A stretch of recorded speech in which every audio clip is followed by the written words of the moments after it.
सातारा जिल्ह्यामध्ये कराड शहरात विनापरवाना सावकारी व्यवसाय मोठ्या प्रमाणामध्ये चालू आहे. त्याविरोधात लेखी व तोंडी तक्रारी आमच्याकडे प्राप्त झालेल्या होत्या. तसेच तक्रारदार यांनी लेखी स्वरूपाची तक्रार कराड शहर पोलीस ठाणे व उपविभागीय पोलीस अधिकारी यांना दिलेल्या होत्या. यामध्ये 3 सराफांनी बऱ्याच लोकांची फसवणूक केल्याचे व ग्राहकांचे सोने विनापरवानगी मोडले असल्याचे अशा स्वरूपात तक्रारी आल्या होत्या, असे म्हणणे आज झालेल्या पत्रकार परिषदेत शिवसेनेच्या पदाधिकाऱ्यांनी माध्यमासमोर मांडले. त्या संदर्भातील निवेदन आज जिल्हाधिकारी आणि पोलीस अधीक्षक यांना उद्धव बाळासाहेब ठाकरे पक्षाच्या वतीने, ग्राहक संरक्षण कक्षाच्या वतीने कक्ष जिल्हा संघटक ॲडव्होकेट दीपक साळुंखे आणि पदाधिकाऱ्यांनी दिले.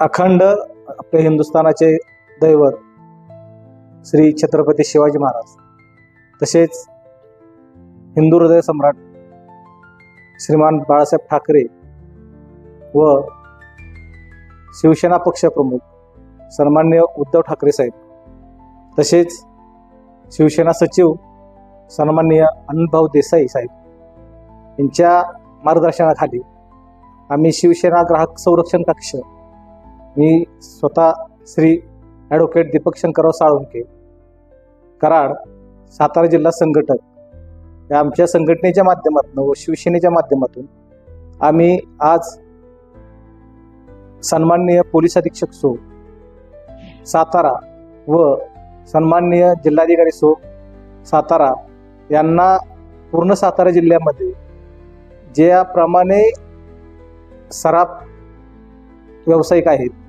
हे कोणत्या प्रमाणे लोकांची फसवणूक करतात त्याची वेळोवेळी आम्ही प्रशासनाला निवेदन दिले, लोकांचे तक्रारी अर्ज दिले, परंतु त्या सराफांना सोडून देण्यात आले. असाच एकदा मागील महिन्यामध्ये 12 जून रोजी कराडच्या सराफाने, जो गोपनाथ ज्वेलर्स म्हणून सराफ आहे, त्याने बनाव केला. तो पोलीस स्टेशनला गेला, बोलला की मी लुटलो, बर्बाद झालो, माझं सगळं सोनं गेलं, सगळं गेलं. तर त्या ठिकाणचे आमचे कराडचे शहर पोलीस स्टेशनचे जे आहेत PI साहेब दराडे साहेब व DBचे आमचे मखदूम साहेब आहेत, यांच्या टीमने स्वतः गेले त्या ठिकाणी, सगळा परिस्थिती बघितली, सगळे CCTV कॅमेरे बघितले.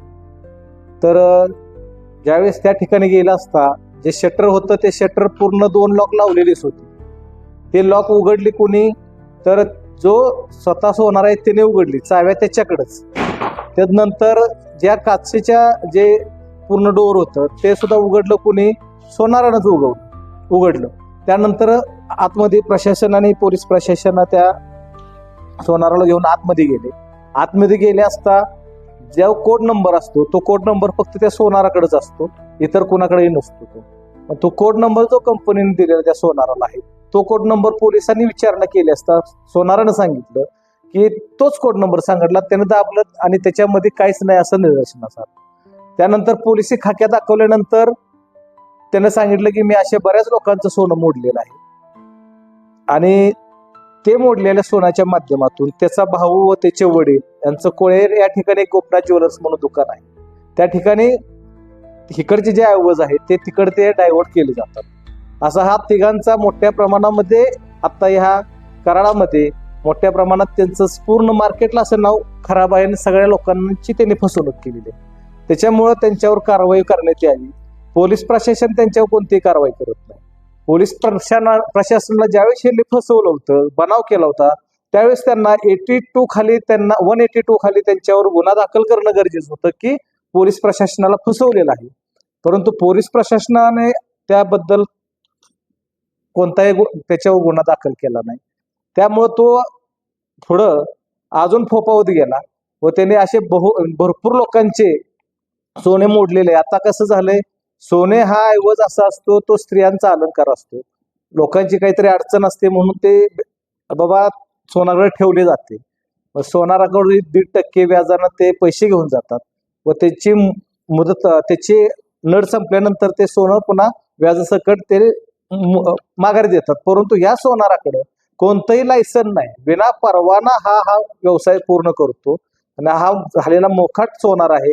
याच्यावर व त्याच्या भावावर व त्याच्या वडिलांच्यावर यांचा व्यवसायच असा आहे. तर त्याच्यावर आळा घालण्यासाठी आज आम्ही आमचे मुंबईच्या शिवसेनेच्या जिल्हा समन्वयिका सन्माननीय प्रतिभाताई पवार, तसेच आमचे सातारचे पदाधिकारी प्रणव सावंत साहेब, तसेच आमचे रवी बडदरे, तसेच इतर सर्व आमचे जे सातारा जिल्ह्यातले पदाधिकारी आहेत, जिल्हा संघटक आहेत, उपजिल्हा संघटक आहेत, सरचिटणीस आहेत, तालुका संघटक आहेत, या सर्वांनी आम्ही आज या ठिकाणी सन्माननीय कलेक्टर संतोष पाटील साहेब यांना निवेदन दिलेले आहे. त्यांनी यावरती आम्ही कठोरात कठोर कारवाई करून असं आम्हाला आश्वासन दिलेले आहे. त्याचप्रमाणे माननीय अप्पर पोलीस निरीक्षक अप्पर पोलीस अधीक्षक कडूकर मॅडम यांनीही आम्हाला, तसेच पिंगळे साहेब यांनीही आश्वासन दिलेले आहे की संबंधित गुन्हेगारावर आरोपीवर आम्ही कठोरात कठोर कारवाई करू व सर्वसामान्य माणसाला न्याय देण्याचा प्रयत्न करू. लेखी तक्रारी, तोंडी तक्रारी आमच्याकडे भरपूर प्रमाणात प्राप्त झालेल्या आहेत.